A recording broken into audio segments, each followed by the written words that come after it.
Hi, welcome to the Everything is Communication podcast with Nompendulo. I'm absolutely thrilled to have a sit-down conversation today with Mr. MC Odumetse, who's the managing director at Chobe Holdings. But there's been quite a journey prior to him being in the position that he currently is. And he is a tourism expert and I usually enjoy it when people are the ones who actually introduce themselves. He's got a long profile. And so over to you, Mr. Odumetse. How are you today? I'm very well, thank you.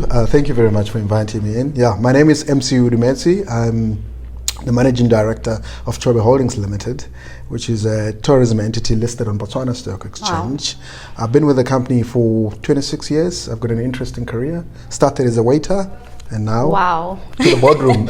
Oh, that's beautiful. From serving dishes to the corporate governance. Wow. So yes, a portfolio of our company is quite large. We mainly, 98% of the time, we are involved in the tourism industry. Mm-hmm. However, we've got some little channels that we do, which is the charter side, the charter company that actually, it's a linkage into the tourism. We've got a company called Safari Air. And then we also got another company called Northwest Air, which is mainly in the engineers of aeroplanes, fixes our aeroplanes and everybody's aeroplanes. Yes. So yeah, and then we diversified a little bit into farming. We've got a fish farm in the Chobe, the northern side of Botswana. And basically that's that in the portfolio of our company. That is absolutely phenomenal, and what an introduction. And I absolutely had no idea that you started as a waiter. Was this now at the same company? Yes, it was with the same company, you know. Wow. Yeah, it was with the same company. But basically, I think I'm from Mal. I think I should have mentioned that. Born and bred here. It's always been a tourism industry place. So straight after school, I decided, listen, I want to get an access to work close into the Okavango Delta. That's beautiful. So any opportunity that I got was to get into this. That as a waiter. Thank you for your service in the tourism industry. And you know, the tourism industry does contribute quite a huge portion, you know, toward the economy of the nation of Botswana, and just even, you know, in different parts of Africa as well. And so, you know, like you've already mentioned that you've had quite an extensive stint within the tourism industry, and so you're a tourism expert. You know, I'm someone who is very big on storytelling as well as narrative, and there's already, you know, a narrative that we're sharing in terms of our tourism industry. What is the missing piece within the industry in terms of the narrative that you believe we should be telling about the tourism industry? Yeah, I think, to be honest with you, as you know, tourism is the second biggest economic area in the country after diamond. I think currently it's actually sitting on top because diamonds are not doing well. So we really need to look after tourism, most importantly, sustainable tourism. I'm just going to be frank and honest with you. The tourists that are coming here, actually they're coming for wildlife. Okay. So most people who wants to come to Botswana is the wildlife, is the experience, is the landscape. The narrative that we're missing to incorporate in, I will say, the cultural tourism. Okay. It is missing, but it's all based on the vastness of our country. You look at the tourism is more in the north, and predominantly the northern part of Botswana, which is Chobe, and then you deal with the Okavango Delta, and then the rest are just attached in. So we've got different and diverse cultures that I feel we need to actually fit in and push it in. But we need to put in the back of our minds that there's no tourist who says, I'm going to Botswana just to experience culture. This is, I will go into Botswana to experience the wildlife, the beautiful of the Okavango Delta, as well as the Chobe National Park. Then I'll fit in the culture. The other little aspect that we're fitting in that I wish we can actually predominantly start putting into our packages is the archaeological sites. We've got a very rich archaeology like the Chodilo Hills. We've got quite a few other little hills that are full of history in the southern part of the country. We've got the Homoremi, the gorges, and all of that stuff, you know, so that can also just fit into what we're getting out there. Wow, that's very informative and, you know, very insightful. Actually, like I said, you are the tourism you're the tourism experts, and like I said, it's very enlightening, and I think it also is telling in terms of helping people, you know, helping organizations, and even I'd say maybe the government in terms of efforts, you know, toward now that specific area and that narrative. So, you know, as we already have seen, just in terms of you've been in the industry for close to 3 decades now, you know, I hope we're going to have a huge celebration when it's 30 years in. So, which means that you've been able to witness the evolution of tourism, you know, the tourism industry over the, you know, the past 3 decades or so. And, you know, what kind of shifts have you seen over time? Yes, you're right. I am nearly pushing to 3 decades. I cannot believe that. It's almost I have age. seen a lot of great positive shifts within the tourism industry. I've seen our small little tourism expanding, growing. Wow. Growing meaning more demand for the tourism. It was also driven by the policies that the government has put into place of high cost and low volume that has actually managed to expand our tourism. Also popularity, we've got a vast space. We're not a congested tourism attraction area. So when you are in our conservation parks and all of those areas, is basically you feel like you are very close to the wilderness because of what, if you look at the tourism in around the world, how it's all organized, it's mass tourism. So Botswana has managed to elevate itself based on the policy of high cost, low volume. It attracted a lot of people. And if you look at it in Botswana, we don't have hotels in the middle of our tourist attraction or in the national parks. It's a policy that is there. The maximum should take 30 people. That's where we are. So that has managed to I managed to see the shift in terms of 40 to 50% occupancy to 90 to 100% occupancies. I've also started to see the drift in Botswana being involved, particularly most importantly in the senior position within the tourism industry. When I started, it was all mainly experts, people were more the leaders of the industry, managing the industry, and then the citizens, which is the locals. Basically, there was a program which is called localization program. So that was teaching us to be able to take over, which I've seen that successfully take over. That's why I'm sitting here today as a managing director, and I'm very proud of that. So that was really good. Again, as well as in guiding as well, when we started, there was quite a few expatriates guides. Expatriates, I'm talking white, blacks, Zimbabwe, Kenyans, South Africans mainly, who were guiding in here, and we've started to see government putting some policies, and now we are ready to be able to leave this guiding side to our citizens, which is still happening today. Lodges, the luxury of the lodges, the lodge that I started it, how it used to be luxury back then. I could now look at it like, wow, I cannot believe we used to bring tourists in a place like this. So it has changed. But it was the best at the time. It was the best at this time. You know, now you look at it, what we've put in there. We've actually built the place 3 times in the time that I've been there. And I have seen the change and the shift to where it is now. But it's all based on the demand for the tourists. The tourists that are coming now, they want more luxury stuff. They want to have air conditions. They want to have ferns. They don't want to stay in tents. They want to fetch. You know, it's all sorts of different things. So there has been a lot. Of course, revenue as well has increased from, we used to charge like maybe $180 per person. Now it's ranging between $4,000. Those are the good times. Yes, the good golden times.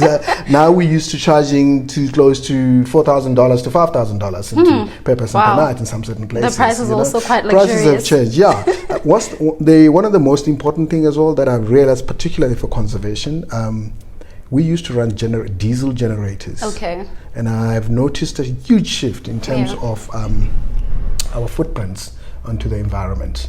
A lot of the facilities now in the national parks or within our conservation areas have removed the generators as the main source of energy and went to an alternative energy, which is solar. That is a huge change that I have noticed. Huge shift. It's a huge drift, yes. Worth noting. That's beautiful. You know, just even as you're talking to me right now, you talked about policies and implementation and so on and so forth, and something that I've always heard is how we have really great policies in place, and sometimes there is quite a gap when it comes to implementation. So now specifically when it comes to the tourism industry, what are some of the policies that exist? Because I realize sometimes even for us, you know, as just a regular person, we don't always know what policies actually say, you know, that govern or that exist within the particular industry. So now talking specifically now the tourism industry, what are some of the policies that are in place or, you know, that have been written, but we are yet to see the implementation of them, and, you know, that we need to take advantage of? Like you said, there are a lot of policies. We're very good. We've got great and excellent policies, but we've been in a big shortfall of implementation in a lot of this is across the different policies within the countries. You know, from the tourism side, where I have noticed some policy shift is basically like what I've mentioned before, shifting ourselves from tourism where nobody cares about what's happening in the environment to go into sustainable tourism, where your lodge needs to be graded, and your grading, your minimum grading, you should at least have a certain percentage of your green or eco-friendly within the lodge. You know, from changing your soaps to using a biodegradable soaps. From your diesel generators, some companies are using electric vehicles and generators. You know, there's not a lot. We'd like that to be pushed as much as I'd like, but I'm very proud that one of our companies... Did you say electric vehicles? Electric vehicles, yeah. Our company, we're operating electric vehicles in the Chobe National Park, the one and only company. We've been doing it for the last 15 years. Wow, that's beautiful. And also, so there is that. Policies in female empowerment. You know, we are very proud to say that we've got this property where we've got electric vehicles. It's actually Chobe Game Lodge. We've also 100% employed female guides. Wow. Okay, so that makes me very proud. So policies, there's a lot in varieties that are there that if they could be implemented, we will be sitting in a different area. They are there. We can pull them up, you know. Policies of localization, which that, like I say, it has been very successful. There's a great policy that also came into play, participation, citizen participation, which I think government came up with a framework of stop certain licenses, like for example, bed and breakfast is 100% reserved for citizens. Oh, okay. Yes. Wow. So you can literally go and turn your house in. You'll be tomorrow. Yeah. Are you consulting? No. So basically, there are a lot of policies that are there, like across the sectors, not only just in tourism, that I feel that some have done very well. But if we can strongly implement, we'll be able to get some stuff. And you know, one of the things that I know is that over time, the profile, the avatar of the tourist, the average tourist, has shifted as well over time. You know, we can talk about how the industry itself, in terms of being on the side that is selling, but the tourists themselves, they have changed over time. You know, how does the modern day tourist look like? What is it that they're looking for? Yes, to be honest with you, tourists have shifted. It has been always the elderly people that travel. One of the reasons is because they have worked very hard. Yes, to be able to afford. They have saved, and then secondly is they've got time, because now they're retired, so they always wanted to check their list, their boxes. The younger generation that travels, well, it's not a lot, because you gotta understand Botswana is very expensive.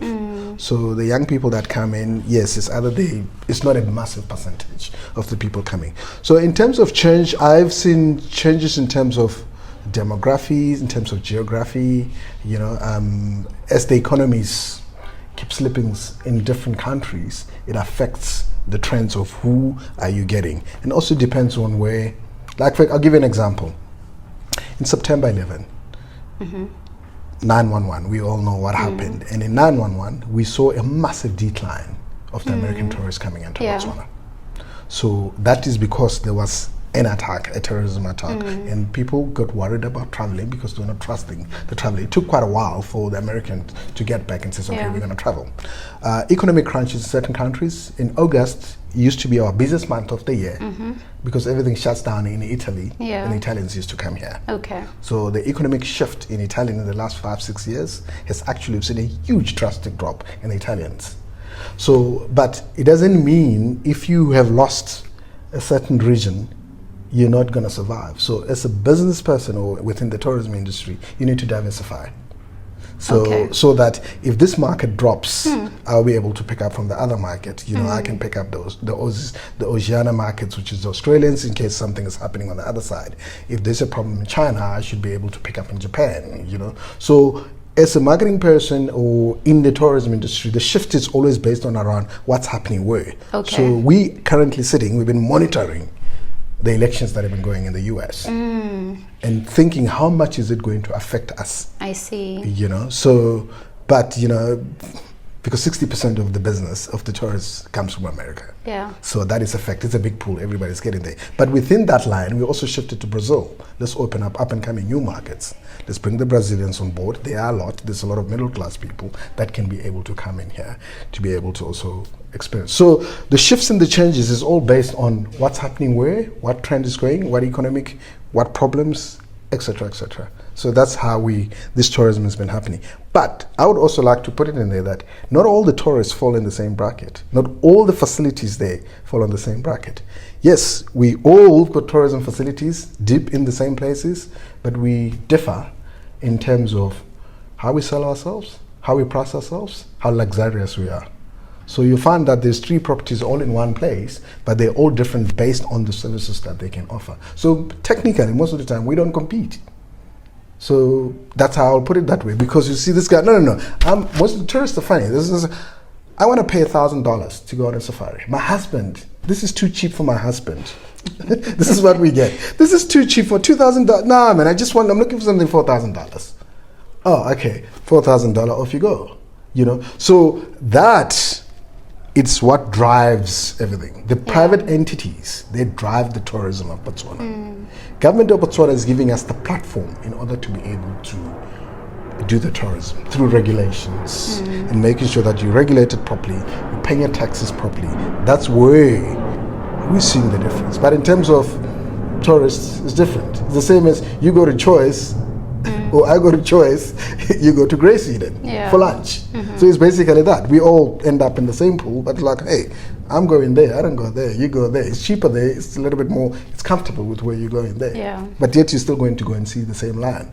It also based on how do I interpret the guides, because the service comes with like that elite. My guides are prepared to interpret their story completely different from the guy who you pay $200. So there's a huge different gaps. One of the current hot topics globally is with regards to sustainability, and this cuts across various industries. And so now specifically within the tourism industry, what does sustainability and sustainability practices look like, and why is it important to put those into effect? Sustainability is very critical to the tourism industry of Botswana. It's not only for the tourism, it's actually important for our future generation. It has hit time where we are running out of time in terms of our global, our footprint, our carbon footprint. I would say Botswana, statistically, I would say at least 70% of the facilities have actually comply within the sustainable tourism. That's impressive. Yes, and thanks to BTO, Botswana Tourism Organization did set that up. We're currently being graded for you to comply in terms of for your licensing, for your eco grading, which is great. It's not into a lawyered, it's not compulsory, it's not a regulatory measure, but it's a requirement that you're required to do. A lot of the companies have jumped. Like as I said, some guys are looking into operating e-mobilities. When it comes to solar, a lot of the companies have actually jumped into the solar energy. So it is very important. But like as I said, when I started, everything our electricity was all relying on solar. On diesel generators. So now it is all moved. Diesel is still there. We're using it as a backup just in case the solar. But most of the time with the sun we've got in here, obviously. For some very good solar energy. The sun is paying, So sustainability is very important. Like when we put in the solar, we're not only actually taking away the generator, you're actually taking trucks off the road. That brings the diesel into this pristine areas. So it is important, and I strongly recommend that every facility, I wish the facility must be 100% sustainable when they get the license to operate. Meaning, it's not only at the energy side, it means in whatever you do in terms of where do you get your supplies. Does your food come all the way from, like a kiwi fruit coming all the way from New Zealand to come down there, or is there an alternative? Or are you operating within the local farmers? Are you procuring as much as you could from the nearby farmers rather than to be able to get it out from far out? Because in that way it reduces your impact, it takes the trucks off the road. Also, it's empowering your people within your communities that you operate in. I'll give you an example. There's a lot of watermelons now. It's a watermelon season. And mealies, we just need to figure out how many people within the tourism industry are buying these watermelons under the trees. Imagine if we're buying these watermelons under the trees. You're helping the farmers. It's very sustainable. This is just grown up in open fields where the guys have been through a lot. So sustainability is the key. It has been the core, and I always believe that we can do better as a country in order to be able to push it. I personally feel it should be regulated. It should be put into a regulation where each and every company is required to do at least the minimum standard of this much in terms of sustainability. Now, MC, why is it important for companies within the tourism industry to participate in corporate social responsibility? And what are some ways in which they can go about doing this? Some impactful ways. I just believe that corporate social responsibility is a good thing to do because it empowers the people within your community that you operate in. I know some guys will argue with me, telling me that, no, we're paying taxes. We don't need to do corporate social responsibility. The company that I work for, we believe in corporate social responsibility. We're doing business in Botswana, and all our profits and our income is coming from here. And it takes one to be able to think the person down on the side of the road needs this. Either it's education, either it's a meal, either it's water, either it's anything. So I believe that the companies that are operating in Botswana should actually, within their own mandate, they should incorporate corporate social responsibility. It is the right thing to do as a business to be able to give out to the community that you operate in. Make it within your policy or within your operations that a certain percentage of the money I will have to be able to develop and grow the community that I operate in and make a difference.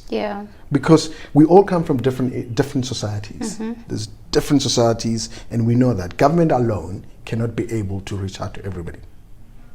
People are expecting that government should be able to. No, it is impossible.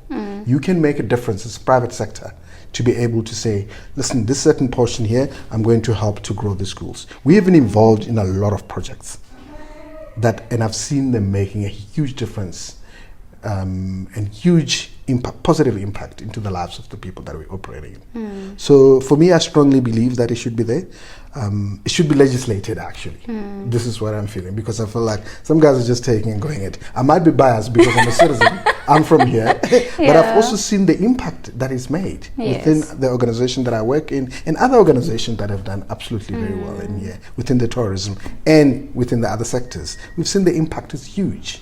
And it's made a huge difference. I strongly recommend corporate social responsibility because it makes a huge difference. My company, by virtue of where we are, we're a listed entity in Stock Exchange. It's part of our governance. We are required to be able to, part of the ESG, you have to be able to have that. But within our DNA as well, we have always put ourselves that giving back to the people or to the community that you operate in, it is the perfect and the right thing to do. And I strongly recommend everybody should do that.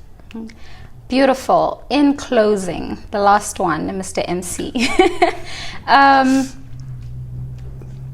Where do you see the tourism industry going in the next 10 years? What do you predict? What is it going to look like?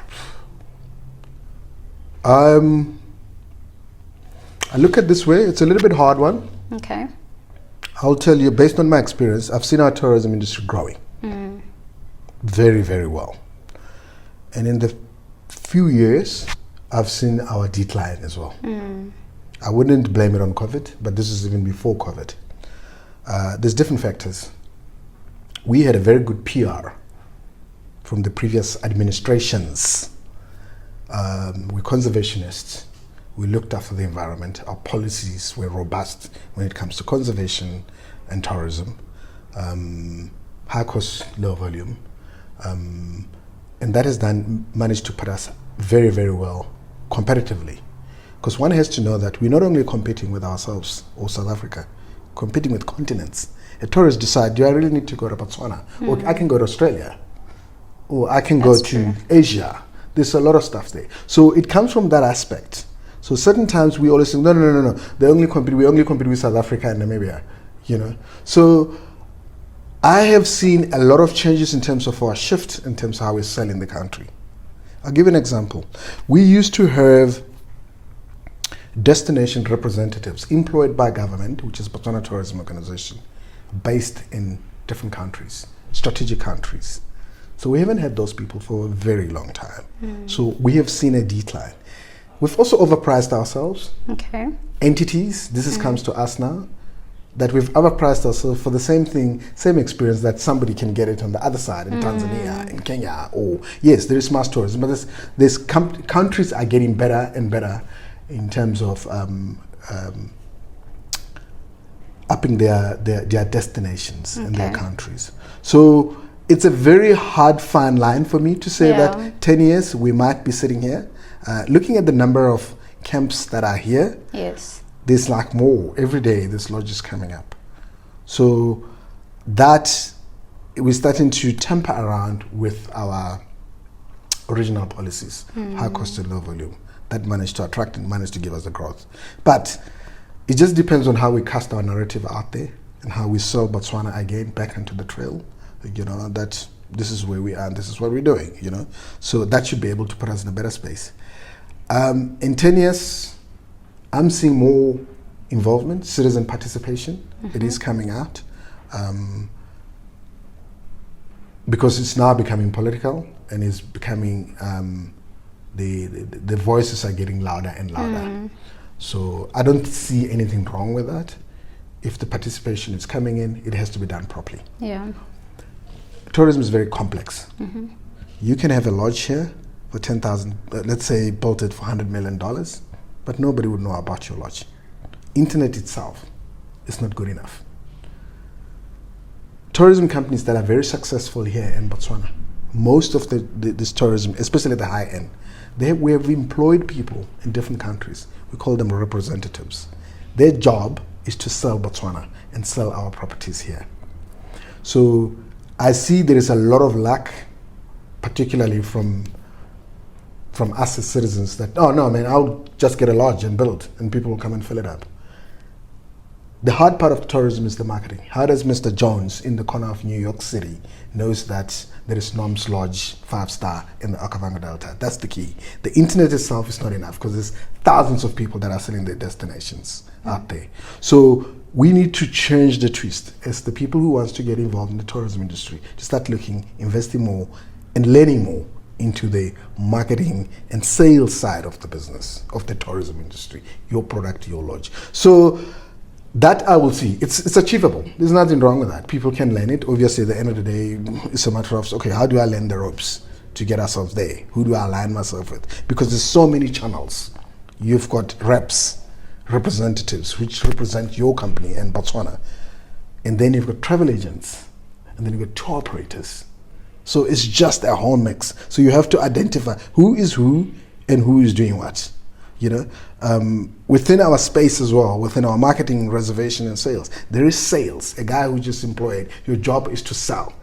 There is a guy who's employed, your job is to do reservations. You just do the bookings. And then there is a guy who is just marketing.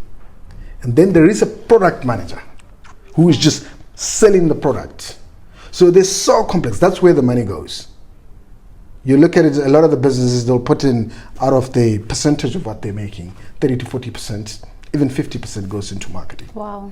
That's huge. I mean, it's not something new. Red Bull is putting 40, 50% of their profits goes to marketing. That's why they're successful. That's all find them in Zoronga. Red Bull in a.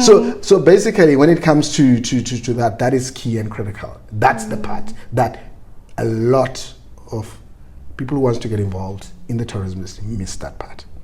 Yeah, but like I say, there's joint venture, there's partnership, there is learning in order to get yourself there. Any closing remarks, Mr. MC? Just, considering our conversation and also just your close to 3 decades worth of experience. I don't know if you have any closing remarks that you'd like to add. I don't have, but I must just say thank you very much for the opportunity to be able to sit with you and be able to air this out. I hope it will make a difference. And well done. Thank you very much, Mr. MC. Thank you so much for your time. And I trust that this was very insightful. I always say that, ignorance is only bliss because it voids us of responsibility. But I think it's very important to have knowledge, and you are a living, walking library of information. So thank you so much for sharing your time and just this information so freely. And thank you very much for tuning in. Do remember to subscribe, to like, let's comment, let's interact. I would love to have Mr. MC back and to hear just a little bit more, but that is also going to be spearheaded by the questions, comments that you leave. Definitely invite him back. Thank you very much for tuning into the Everything is Communication podcast with Nompendulo. Until next time.